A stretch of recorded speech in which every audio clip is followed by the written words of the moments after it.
The artist that I have chosen for my artwork is Jacques-Louis David. David, a French painter born August 30th, in 1748, Paris, France, became the most popular artist during the neoclassical era. I will talk about how David's history, the Enlightenment, and how David's artworks impacted the French Revolution. David was born in Paris and was raised by his mother and his two brothers who were architects. David was also educated at a boarding school following the death of his father in a pistol duel when the young promising artist was only 9 years old. David later on decided not to follow his family's dreams of becoming an architect or pursuing a career in law or medicine. So he went on to become an artist and turned out to be one of the greatest artists during his time period. In 1766, David enrolled at the Royal Academy of Painting and Sculpture in hopes of winning the Prix de Rome. The Prix de Rome was a scholarship offered to painters and sculptors during the time period of King Louis XVI. The Prix de Rome was a highly competitive scholarship which Louis David failed about 3 times before winning the scholarship. David failed his first attempt. He openly disliked the artist that won, calling him ignorant and horrible. David developed a paranoia as he believed the judges were against him. After 8 long years and competing 5 times, he finally won the Prix de Rome. The Enlightenment. The Enlightenment was an intellectual and philosophical movement in the 18th and 19th century. The ideas of the Enlightenment undermined the authority of the monarchy and came to advance ideas like liberty, progress, tolerance, fraternity, constitutional government, and separation from church and state. Some important people who founded the Enlightenment are philosophers like Socrates, the great mathematician René Descartes, one of the greatest physicists of our time, Isaac Newton, and last but not least, one of our founding fathers, Thomas Jefferson. Neoclassicism, neo being Greek for new and classicus Latin meaning of highest rank. The neoclassicism was an era in which a new style of culture was rebirthing the beauty of ancient Greece and the Roman Empire, and which was expressed in music, literature, art, and other styles of fine art during the 18th and 19th century. The artwork that I have chosen from David is Oath of Horatii. Oath of Horatii is a medium-sized artwork, oil on canvas, and dates back to 1784 with dimensions 129.8 inches by 167.2 inches. The Oath of Horatii by David is an 18th century painting that captures the defining moment of sons pledging to fight for their family and Rome. The image portrays a Roman legend that led the past Roman war. David's portrait reflects on political war between the family near Alba and the Roman Empire. The nations chose a representative to combat their disputes. The Romans adopted the Horatii while the Albans chose the Curiatii. There are a few important things to look at when noticing this artwork. 1. The floor creates a stabilizing impact and contains perspective drawings that accentuate the arches. These arches symbolize the rupture of the family ties. And 2. The man's posture is a symbol of stability and their loyalty to their people.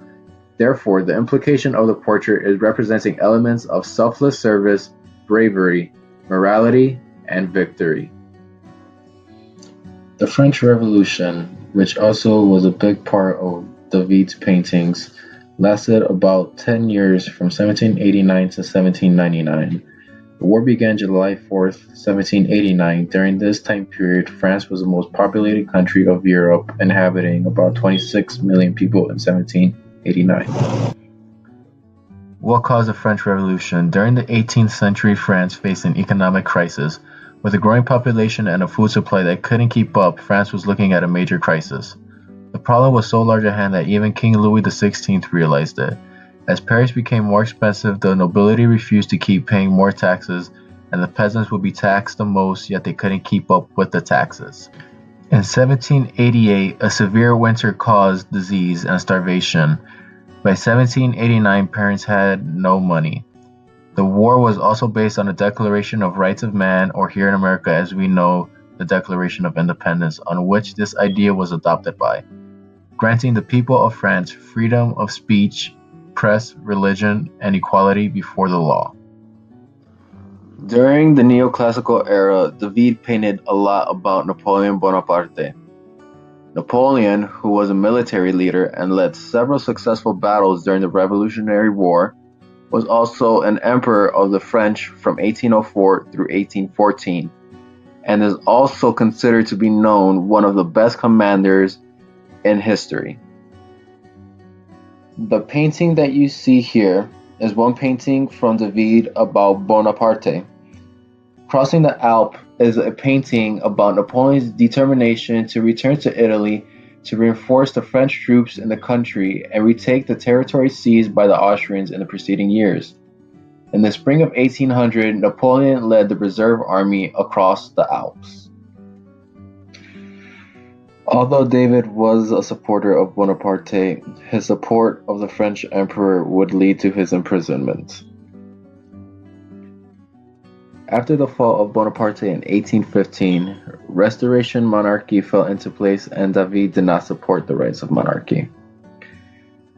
When the monarch was restored in France, King Louis XVIII persecuted anyone who supported Napoleon, and as a result, David was exiled and imprisoned. Thus, Louis David spent the rest of his life in Brussels. After being exiled from France, David spent the rest of his days in Brussels, Belgium, where he died December 29, 1825. The French monarchy didn't allow his body in France. As part of the 200th anniversary of the revolution, the French government tried to dig up David's remains in 1989, but the Belgian government refused because he had become a historical monument.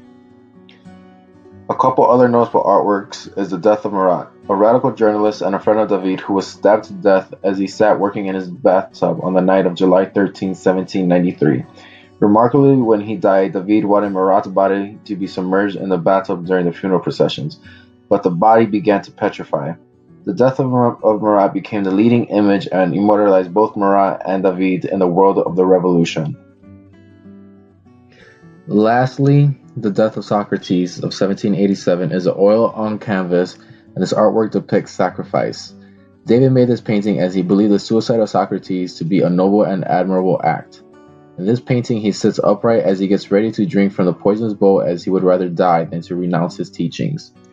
Thomas Jefferson also stated that the best thing is the death of Socrates by David, and a superb one it is.